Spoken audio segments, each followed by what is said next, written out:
Hey guys. So this week, the things I took away from the lectures from Dr. Park was in the lecture about anger, was when she spoke about how when we choose unrighteous anger, what we're really doing is saying that God is not on the throne and we are on the throne.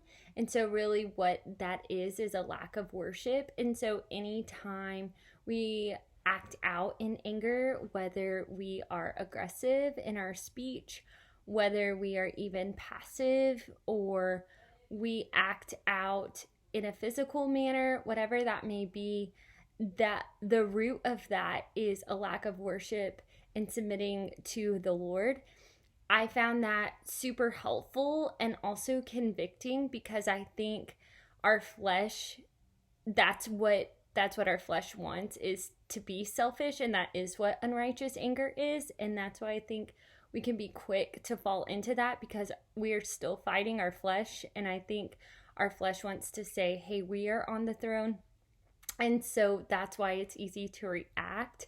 But it's so important that we remember to be, slow to anger and quick to listen.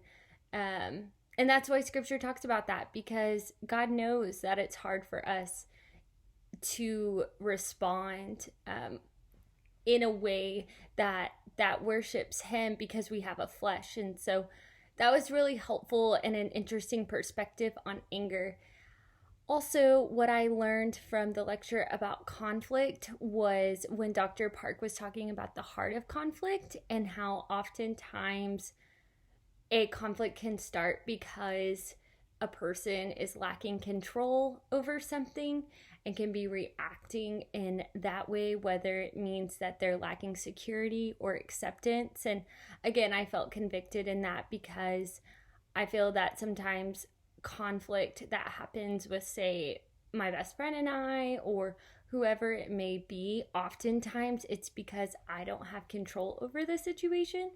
And I think that that's important in both of these lectures to be reminded when we are counseling people that there's so much more going on and it's so much more below the surface than what is coming out, as we've talked about before. But just to have this perspective on conflict and anger is super helpful.